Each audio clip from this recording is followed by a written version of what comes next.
Mr. Secretary, our next question asks for your thoughts or guidance with regard to China.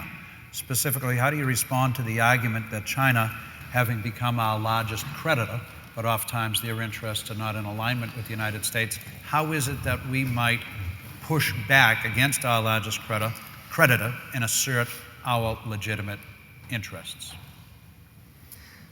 Well, the reason China or any other country is a creditor, large or small, is because of our behavior. We as a country make decisions about the size of our debt. And when we have debt, we want people to carry that debt, in which case those countries that carry our debt become the creditors. And so our behavior is causing the problem that you've cited. I have read over my lifetime the theories about the problems the United States is going to have. It wasn't too many years ago that there were professors at a very prominent Eastern school saying that Japan was going to roar past the United States in its economic power, and that was a threat to us. Now it's China that is characterized as being the nation that is 40 feet tall. I look at them and I think, well, they're investing in their defense budget in double digits. They're not very transparent about it, so we don't know precisely what they're doing. But they have some problems. For example, they have problems with their neighbors. They have border problems with Vietnam, with India, with Tibet, and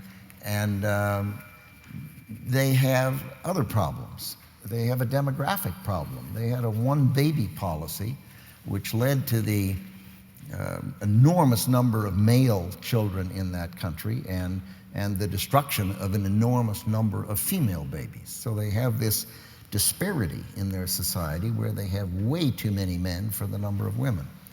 I don't know what they're going to do about that, but it is a non-trivial problem for them.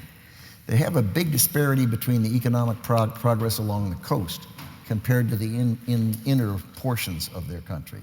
They have a lot of different languages, a lot of diverse groups. They still have a lot of very large communist government corporations that are enormously inefficient. They just don't work. They can't go on like that. They're going to have to disband them, and when they do, they already have public disturbances and riots and disorder in parts of their country, and it will happen particularly when they end up ending these large government corporations. So I look at it and I don't think it's a perfectly clean path for them. One has to hope that their path will be one where they'll enter the rest of the world in a way without grinding of gears. The big problem some years back was Taiwan and the concern that there would be a war between the mainland and Taiwan.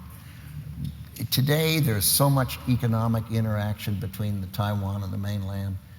People go back and forth. They speak the same language. The businesses have activities in both places. They now have flights back and forth. Families communicate back and forth.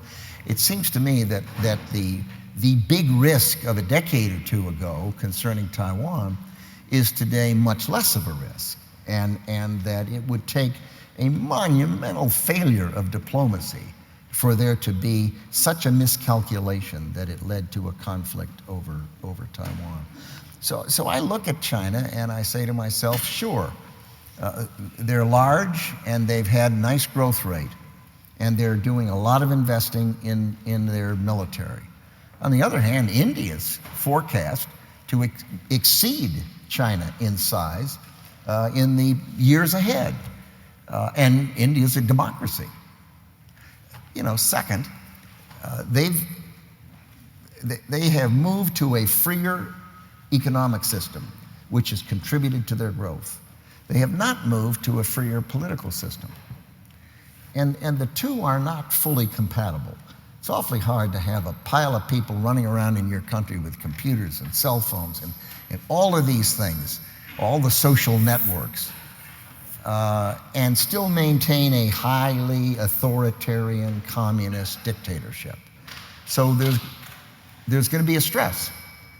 I don't know which will give, whether their economic system will give and they'll be less free, or their political system will give and it will be less dictatorial. One hopes it's the latter.